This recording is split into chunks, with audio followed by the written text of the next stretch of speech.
Well, hi, and I am glad that you're with us again on an Unstoppable Mindset podcast episode.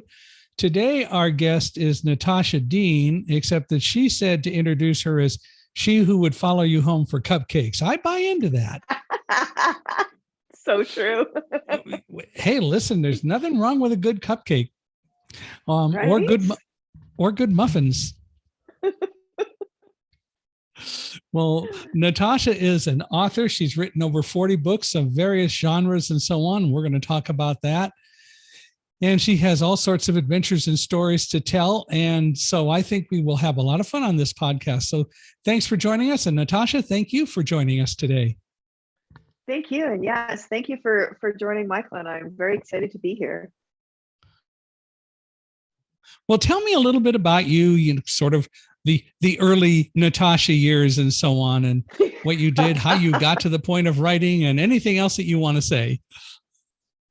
Well, I have an interesting, I was going to say, like, I have a kind of an interesting origin story because I was born in Canada, but when I was 3 weeks old, my family moved back home to Guyana, South America, lived there, and then came back to Canada. So I'm a born Canadian, but my experience with Canada is an immigrant experience, because the first country I knew was, a country of coconuts and vampire bats and peacocks, and it was amazing. We lived, we were just talking about previous residences, and the house we lived at, there was a stream in front of the house, and then there was a bridge that would connect you, like, into the town. And I can remember that we would get these huge rainstorms and it would wash out the bridge, and then you'd either be basically as a kid you were stuck because you had to wait for the men to go find the bridge and bring it back and reattach it, because it's just like a wooden bridge, or they'd have to rebuild it. And it was the same thing at school. Like when the rains would hit, the teachers would just shut off all the lights, and then we'd make paper boats and we'd sail them down these little rivers. And when I moved to Canada, the first time it rained, I'm in school and it starts pouring, and I'm so excited because I think for sure the teachers are going to turn off the lights and we're all going to go sail paper boats. But it was, Michael, it was not to be. They just closed the window. They just closed the window and told me to pay attention. I was like, what? But no, and to answer your question about any desires to be a writer, I did when I was a kid. I thought it would have been very cool to have a book on a shelf.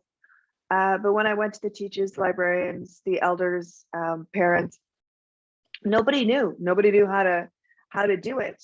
And so I figured it was sort of like, winning a lottery, or perhaps, I don't know, some sort of happy meeting. You have to sit down next to some editor on a train and you mention that you really like writing and they hand you the contract right there. So I moved on to other things, and it was after I graduated with my BA in psychology that I thought, I'm just gonna give this writing thing a shot.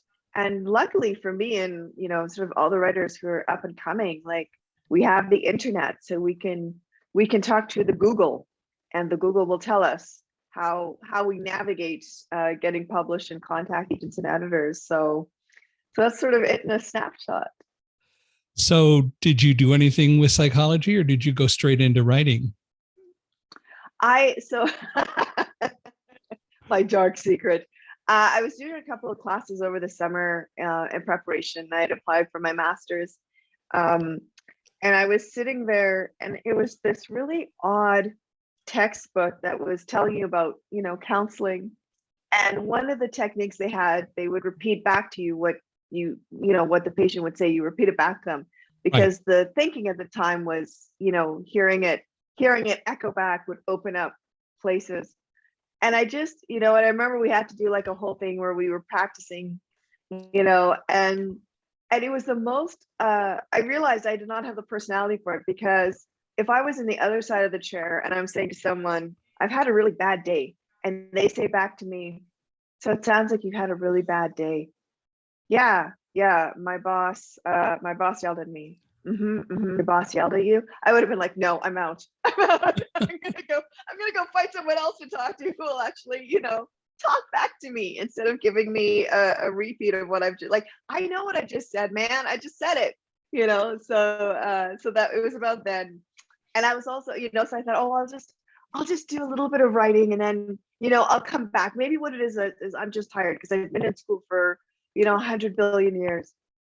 And there's a danger in taking a break from school, because then for people like me, we realize, no, we don't ever want to go back.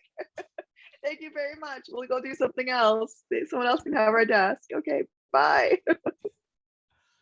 I remember when I was at UC Irvine and working in physics and doing a lot with the computers, and there was a mainframe computer on campus. They had a psychology program in it called Elijah, and it sort of worked like that.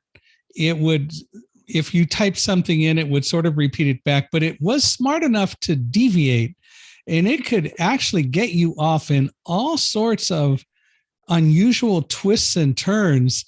It was all about also psychoanalyzing you or creating conversations with you to try to figure you out. It was kind of fun. You could get absorbed with it for hours. Well, that's amazing. They have, I know they have a digital version of rat training, mouse training. So you would train a mouse to like do a maze, but it was a digital mouse, which I appreciated. I feel like mice have other things to do with their time than to run a maze for me. Hey, I've read A Hitchhiker's Guide to the Galaxy. I know about mice. They're in control of the universe. Go read the book. I would, you know what? I wouldn't doubt that. That sounds feasible to me. So something to work on. Well, so how did you end up getting to the point where your first book was published? Oh, yeah, that's a great, like, I was writing and I was sending out, and I think for a lot of writers, we know this feeling, right? You're sending out to editors, you're sending out to agents, and nobody wants you, right? And sometimes you get the really nice rejection letters like, "Dear Natasha, thank you so much. I really enjoyed the work, but it just didn't reach me in the way it should. And I'm just not as passionate, and I wish you luck." And those ones I didn't mind. The ones that used to irritate me were the ones I would say, "Dear author." Yeah. No, thank you. And it was like they didn't capitalize their sentences, and it would just irritate me so much that I think to myself, dang, I just spent like 2 hours researching you, making sure I spelled your name, making sure I was professional in my letter. The least you could do is capitalize, I don't want this, give it to somebody, whatever. But it was just, so I happened upon a small e-publisher, and I'd heard really, really good things about them. I'm not sure if they're around anymore, but I'd heard really great things about them. And a few friends who had published them said they're really great because they don't send generic rejection letters. If they don't want your work, they will tell you. And I thought, okay, this is perfect for me, because then I can send it out and only someone will tell me if I'm doing something wrong. Like what is it that I'm doing so wrong with my books? So I sent it out, and about a month later, I got an email saying, "Hey, we really like this. We'd love to publish it. Can we send you a contract?" And I went, "Yes." It's not what I expected. Yeah. Yeah. Well, I think that's kind of the thing with the industry sometimes. Like, we get enough kicks in the head, we start wondering if we're in the right industry. We start wondering, do we have any kind of talent? Do we have any kind of skill? Are we just kidding ourselves? And so, when I sent it out, I was so thinking, okay, I just don't think I'm a great writer. I don't think I have what it takes. And so it was a really good lesson about how subjective the industry can be, and that frustrating, heartbreaking thing, which is persevering. And you just have to keep going, because what else are you going to do? If you're built to be a writer, you're built to be a writer. So you got a contract and you published your first book. Did they do any editing or work with you on making any improvements before it was actually published? Oh yeah, yeah. I had to do quite I think three rounds of edit. And then they were really great. I mean, they were teeny tiny, small budget, but I really love that they did the very best they could for like publicity and marketing for their authors, and they would bring like different opportunities if you wanted to do it yourself. You could also like expand out, and I think it's something for authors to think about. You know that quite often we dream of, the big. I don't know how many publishers are. I think it's a big five now, maybe even just sort of the big four publishers.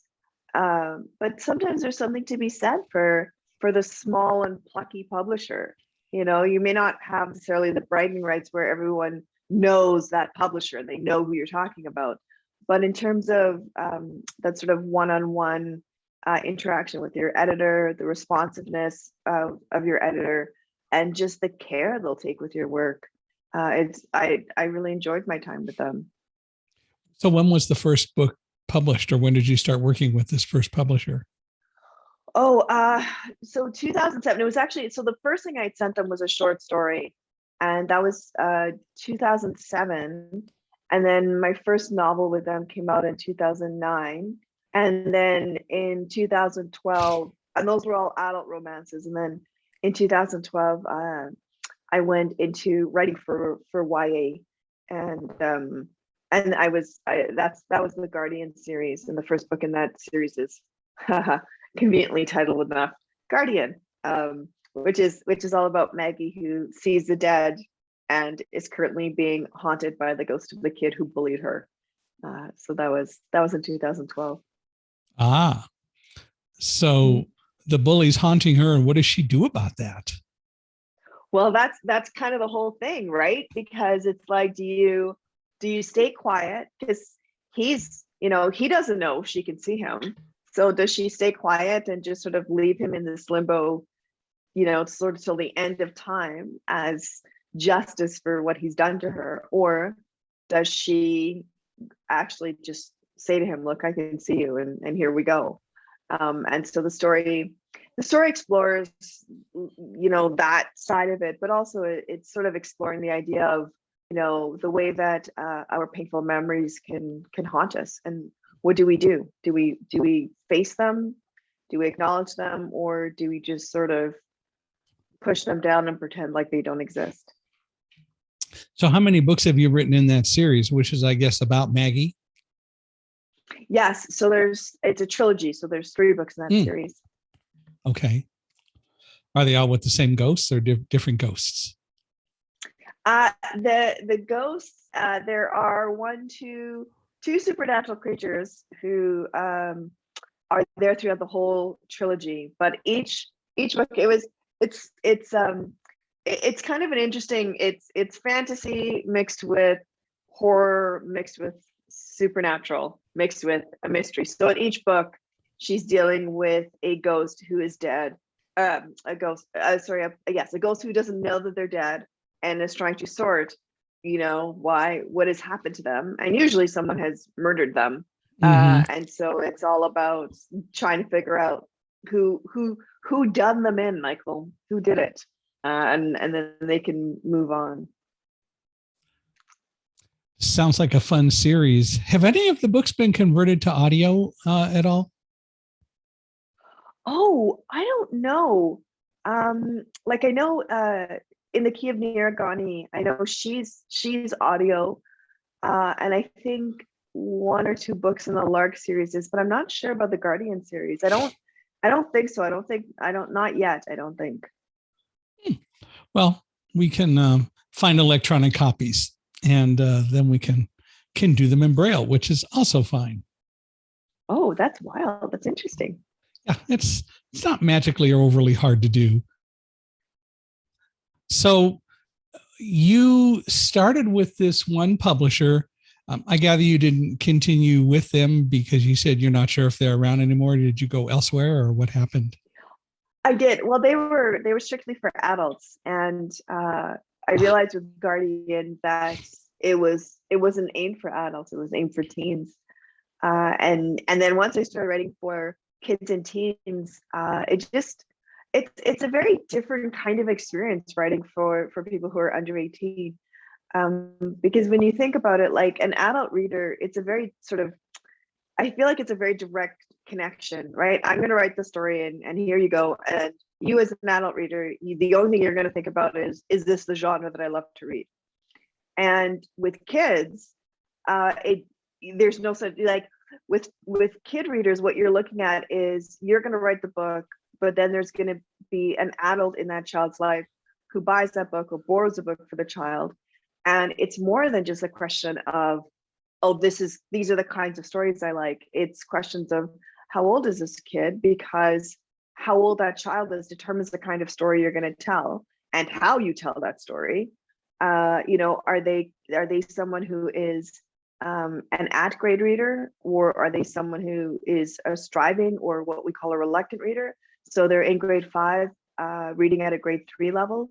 And so, there's all of these things. So things like how big is the sentence? Like how long is a sentence? What is the vocabulary? Are the words, am I using words that are easy to pronounce and easy to sound out? And it's just a very, like from a writer's perspective, it's a very, very fun exercise, because how I'm going to write a story for someone who is 7 is going to be wildly different than how I write a story for someone who is 17. And, I love it because, we talk about the idea that simple doesn't always mean easy. And certainly when you're writing for kids, you're really getting down and asking those questions about where are they in terms of their literacy rates, where are they in terms of how passionate they are about reading, and I think about that now in a really different light. And I'm really grateful to all of the kid authors who were around when I was growing up, because their care and attention and love of like kids everywhere really ignited a passion for reading that now because of them, I am not just an adult reader, I'm an adult writer. And so, yeah, I'm very thankful to them for all that they did when I was a little kid, and making sure that those stories were accessible to me and made me feel lifted up because I could read it myself. How do you come up with some of the ideas, like for the Guardian series? And that's pretty creative and a lot of twists and, well, not twists and turns, but just a lot of parts to it. How do you come up with an idea like writing about a creature who is dead, who may not know they're dead, and certainly don't know that someone can see them, someone who can see them, and going through all the different gyrations of that?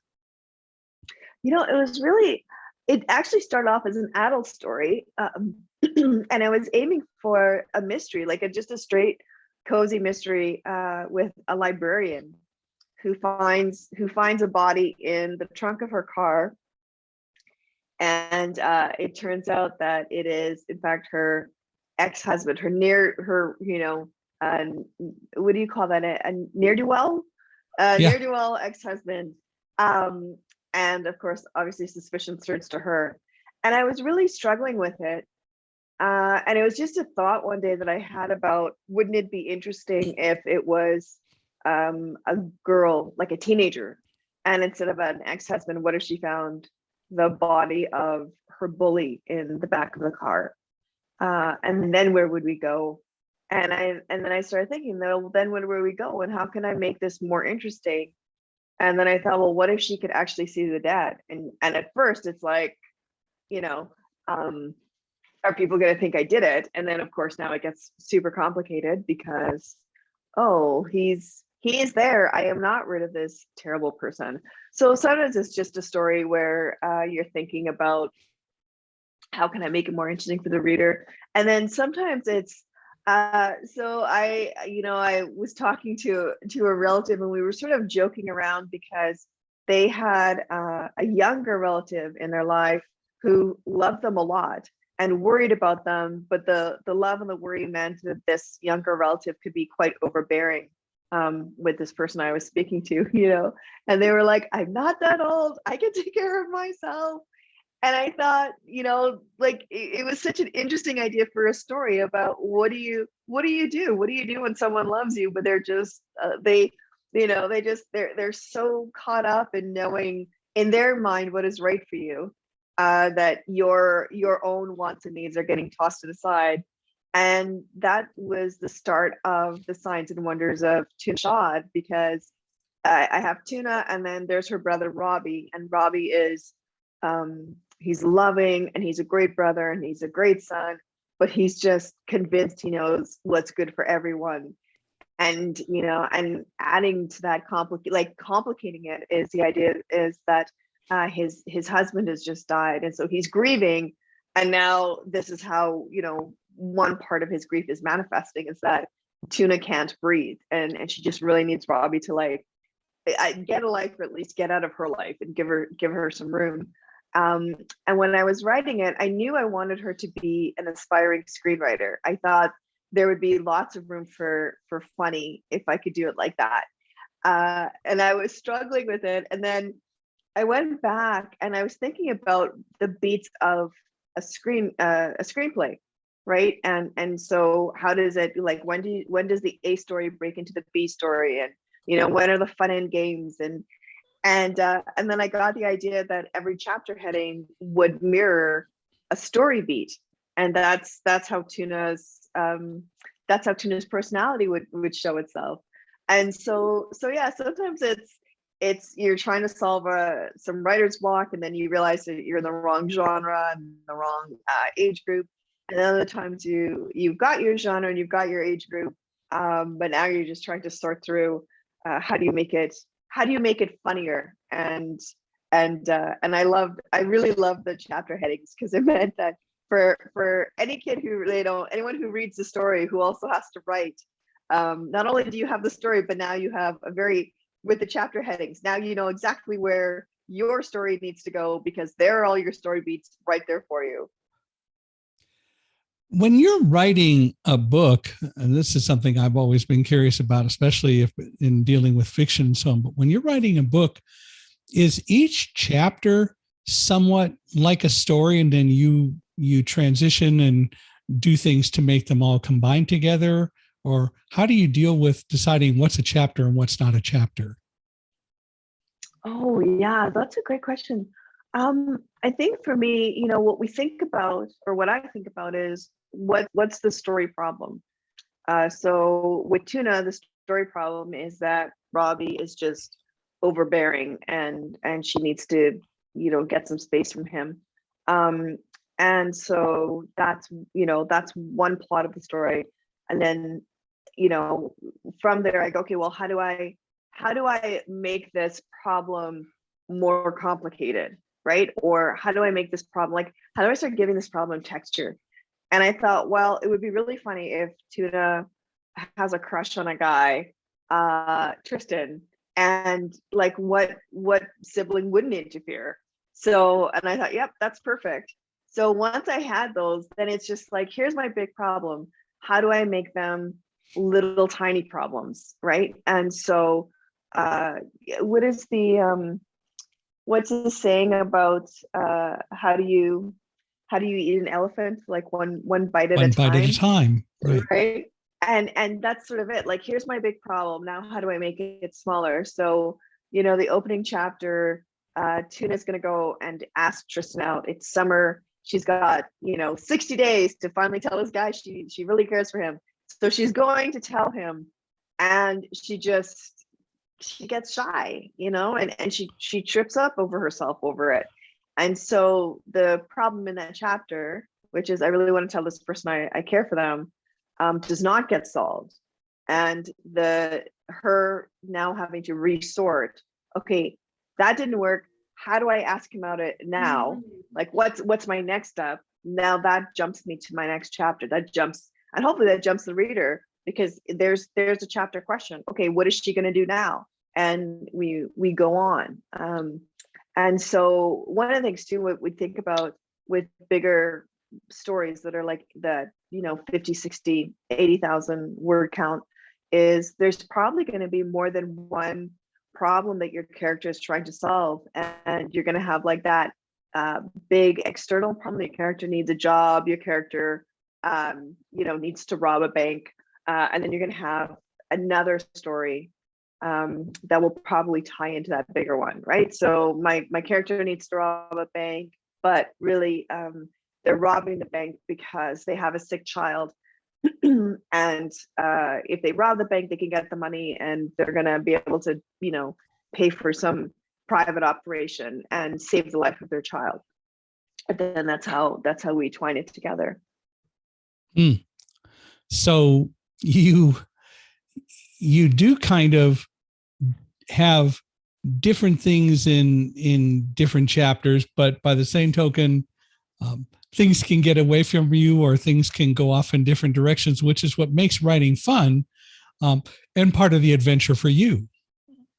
Yeah. And you're right, because, you're asking about the containment of the chapters, and every chapter is going to have a beginning, middle, end to it. It's just that in those chapters, there is no final the end. There's just an end to that particular scene, right, or an end to that particular moment that's going to bump you into the next moment and the next scene.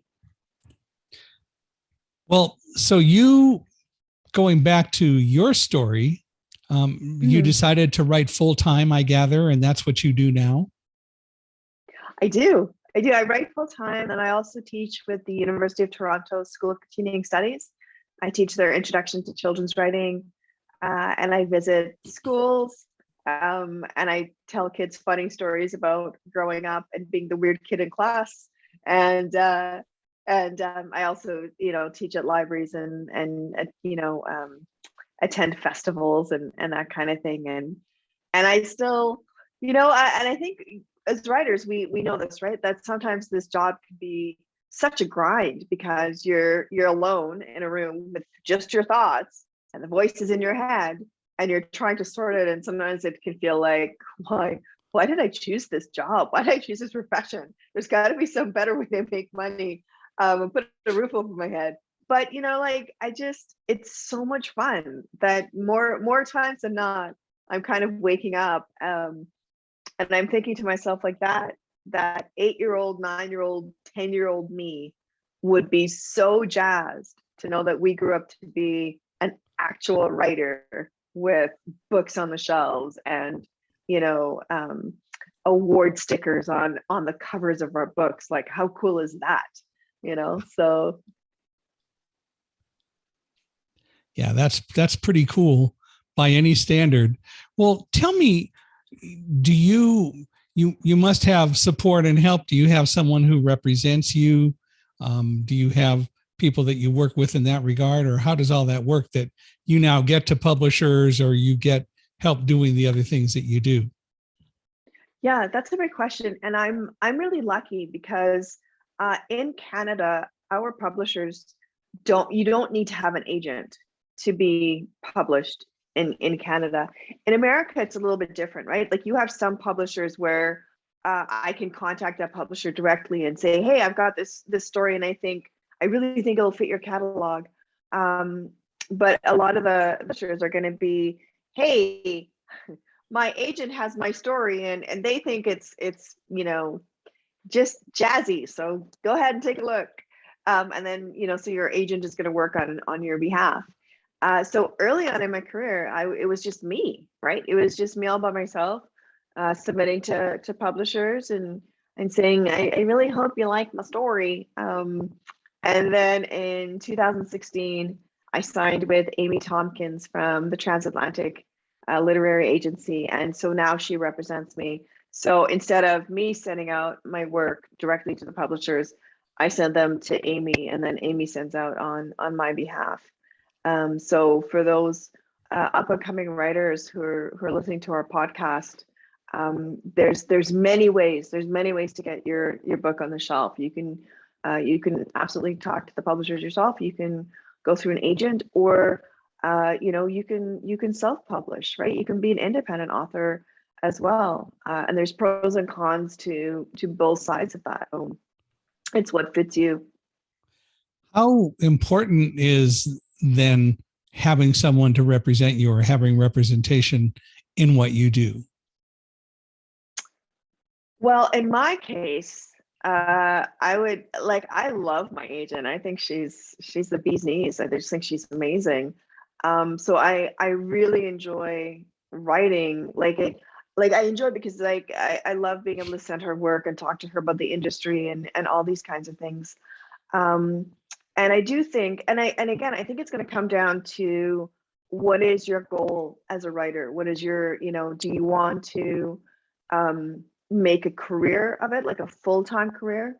In which case, an agent is going to be really helpful to that because they can get you into the bigger markets. They can get you into the bigger publishers, right? If you want to be part-time writer, then it all depends. But I will say for anyone who is looking for an agent, do be aware that your agent is going to be doing lots of work on your behalf. But they're not magic genies. You're not going to rub a lamp and all of a sudden here's all the things that are going to happen. What your agent gives you the opportunity to do is knock on more doors, but there's still no guarantee about being contracted or any of those things. So it's really good to have a realistic idea of what the job of an agent is. So it's good to go and make sure you do your research about what they do. They're very, they're vital when it comes to things like reading over your contracts, making sure that your artistic well-being is being protected. But having said that, you can also hire an entertainment lawyer who will do the same thing for you. So again, the frustrating and yet the very amazing thing about this industry is that it always comes down to you as the individual. What is it that you want? How do you see this journey? And once you know those things, then you can build your plan for sort of creating the career of your dreams. What are some of the mistakes up and coming or new writers tend to make in your experience? In my experience, they send their work far too soon. It's great if you've written your story, but it's not ready yet. and that can be a hard thing to hear if you've been working on the story for like 3 or 4 years, but it's not ready yet. You finish your story and you start working on something else. Like you've got to give yourself a month, 6 weeks, 2 months where you're not looking at that story that you finished at all. Project A. Don't look at Project A. And then after that 4 to 8 weeks, go back and take a look at it, because now what you've done is you decoupled. You're not as close to that story anymore, and you're going to be a lot more objective. So, it's important to edit and revise your work. I don't know. I was saying to a class at one of my school visits, there are no great writers. There are just really, really great rewriters.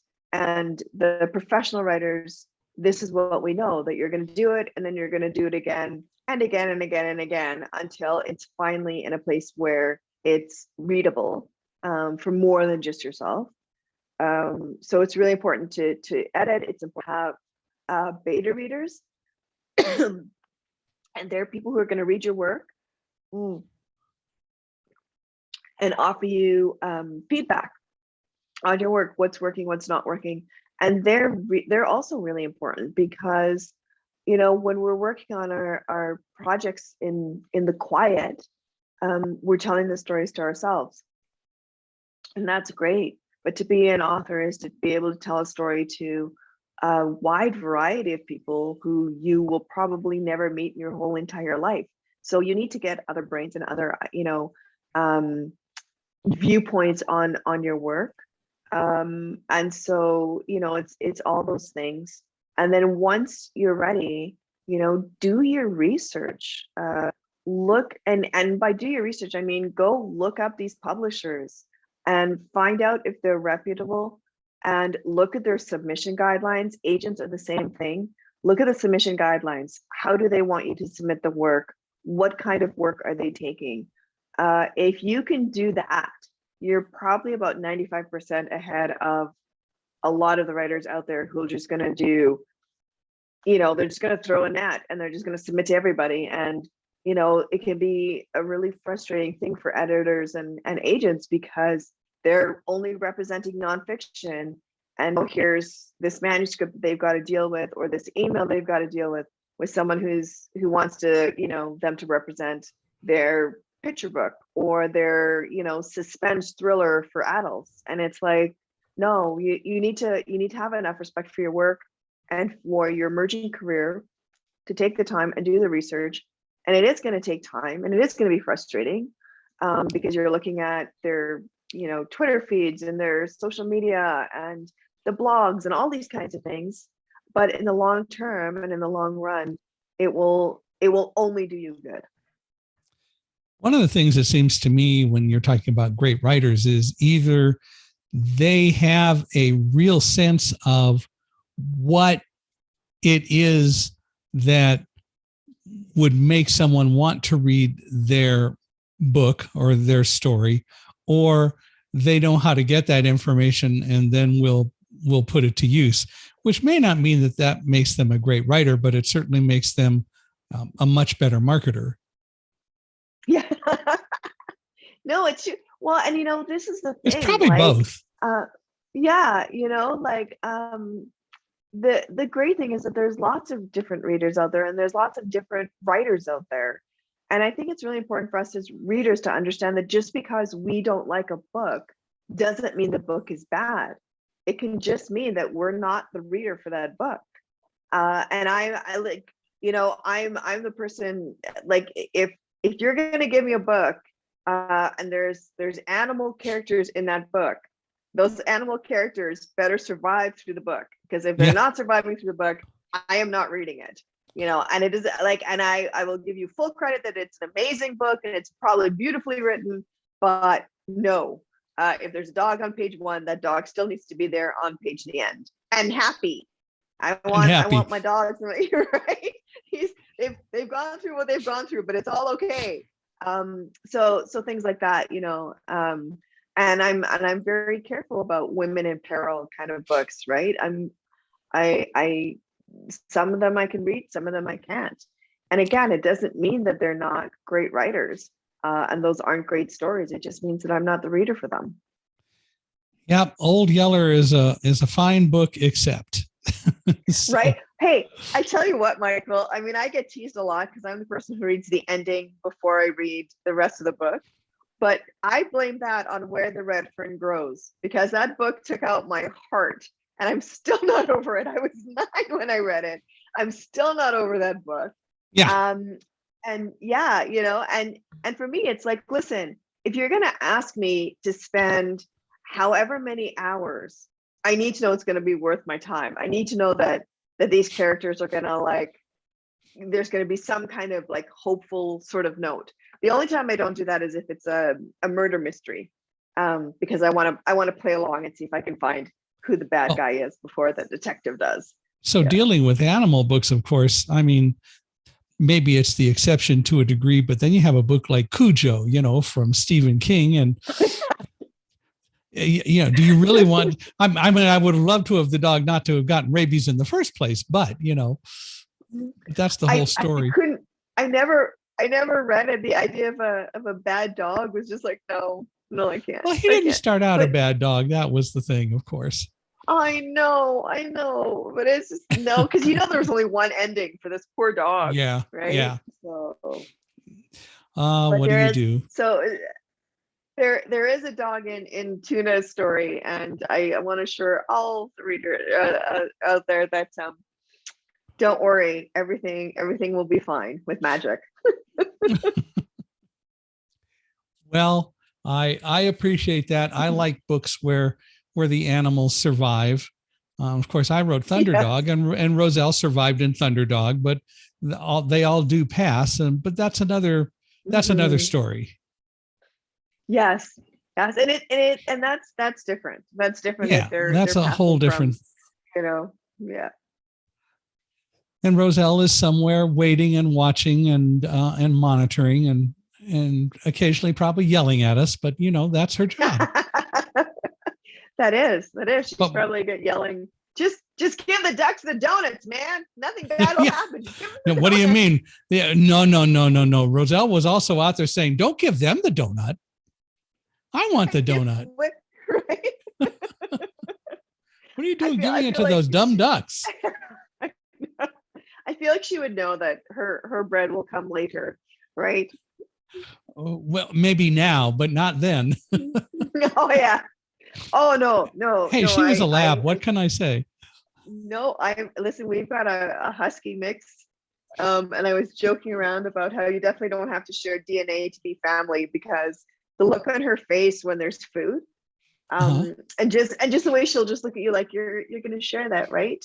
And the long conversations I have with her where I'm like, I cannot share this.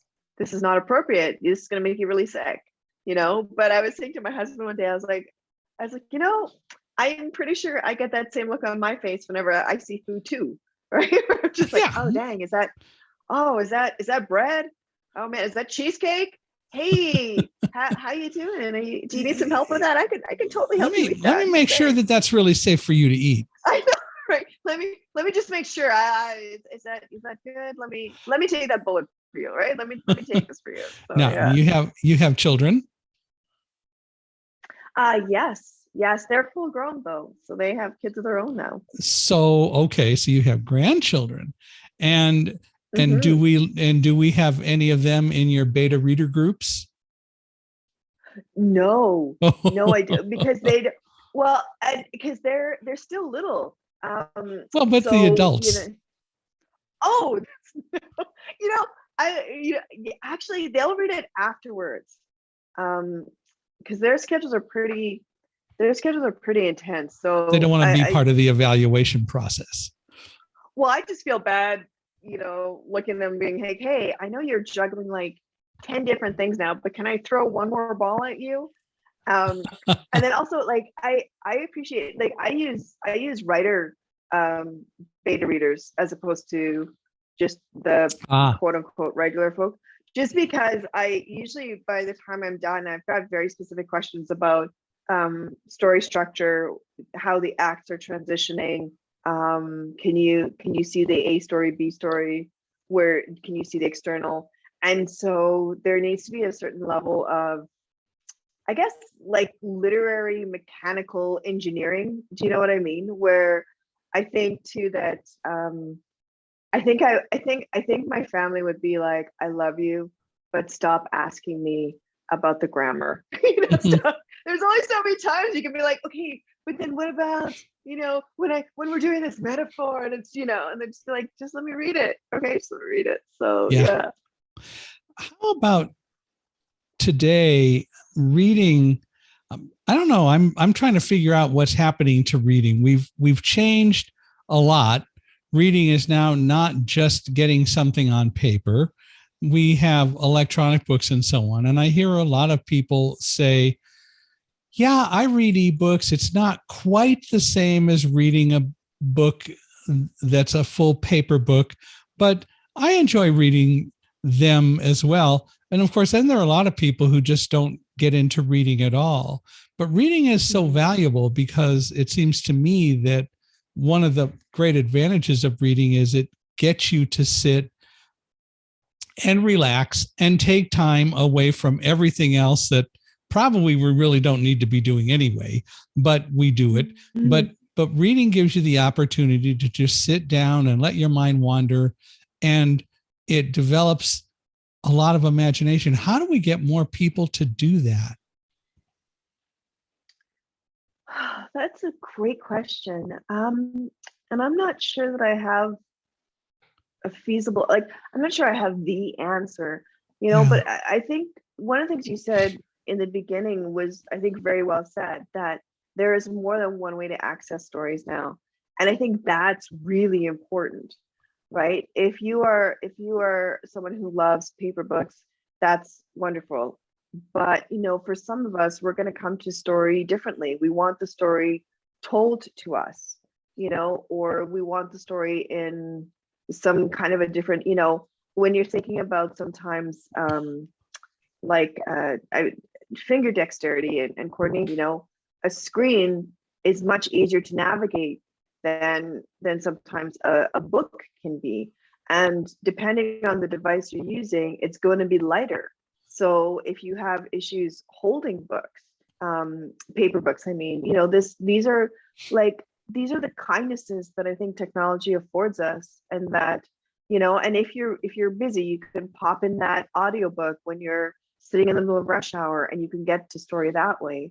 But I think a lot of it is getting to folks when they're young, and understanding that, again, not everybody comes to story the same way. And the thing that I think is magical about being a writer is that I can write The Signs and Wonders of Tuna, Rashad, and I can give 30 people a copy of that book, and everyone will have the same book. Not everyone is going to read the same story, because at the moment in time we start reading, we're going to bring our hopes, our dreams, our past experiences, our, you know, future hopes for us. Like, we bring all of these things in. How, you know, do we have great relationships with our parents? Do we not? You know, how do we view the world?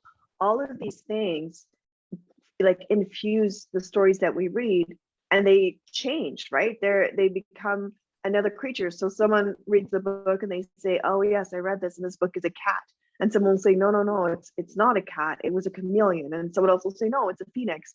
And each of those people are correct, because that is how they interpret the story, and that's how they interpreted the book. And so, you know, when we're talking about getting people, folks to love reading, it's getting them, I think a lot of times, getting them young, understanding what are the things that they love to read, what are the things that they love about the world. Let's start there, and give them those kinds of stories. Like, you know, the idea that, oh, I love this book, therefore you must love this book, is a really unkind to do to people, because it says, because I think of this like this, you must also think of this like this. And people are individuals, right? My mom's favorite book is To Kill a Mockingbird. I think it's a well-written book. I can't stand the book. It sets my hair on fire every single time. You know, I have friends who really love The Great Gatsby. I'm not that person, right? It doesn't mean that those people are wrong. I love the fact that my mom loves To Kill a Mockingbird, you know, and I love that my mom understands that's never going to be my favorite book, and she respects that. And so when we were growing up, it was like, go to the library. And even if she was like, oh, that's the book, okay, you know, she would give a space. If that's the book you love, that's the book you love. And I think we need to stop also, what's the word I'm thinking of? You know, I hear people a lot of times, especially with young readers, where they say things like, oh, but it's a graphic novel, there's not a lot of text in there, and, you know, how are they going to become readers? And it's like, okay, granted, but when you look at a graphic novel, there's images, and whoever's looking at this book and reading through it has to be able to make intuitive leaps about, you know, what's happening in this box versus what's happening in this box. And, you know, so it's still teaching, it's teaching life skills, it's teaching like human skills. And I think if we can go from the point of taking the spotlight and taking the spotlight and putting it onto the person who we want to get reading, and having an open conversation where we respect where they're coming from, I think that can be really helpful. Yeah, a book like To Kill a Mockingbird is an interesting book. I'd be curious to know what it is that you really find a problem with the book, but I can see that different people would certainly read that and deal with it in different ways. Oh, for me, it was just racism. You know, I'm a person of color in my everyday life. I've got to deal with microaggressions, and so in my relaxed life, in my fictional world, I don't want to have to. I want space from that. I just want to be able to read something fun and something, you know, enjoyable. I don't want to have to read about the things that I'm trying to deal with in the real world at the same time. Other people really love it. One of my favorite books is one that I'm sure today is not a favorite book for a lot of people. It's A Connecticut Yankee in King Arthur's Court by Mark Twain. And I love the plot. I love all the things that happen in it. It's just one of those books that has really stuck with me and that I absolutely thoroughly enjoy. I guess also, I do have to say that I originally read it as a recording. It was a talking book produced by the Library of Congress, and the guy who read it was perfect. But it has always been one of my favorite books. I think it's just an incredibly creative book, and I admire that. Yes. Yeah. Well, it's interesting because I really liked Tom Sawyer and Huck. I thought, I mean, different books, but yeah, they were fun characters, and I thought Twain had a very excellent storytelling style. I guess that's it too, right? Yeah. Well, and different kinds of stories. I mean, A Connecticut Yankee in King Arthur's Court is hardly like Tom Sawyer.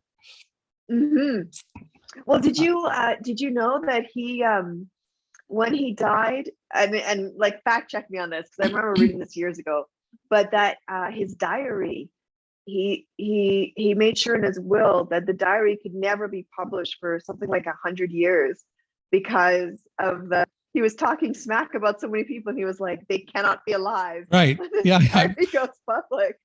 Yeah, I remember that, and it wasn't.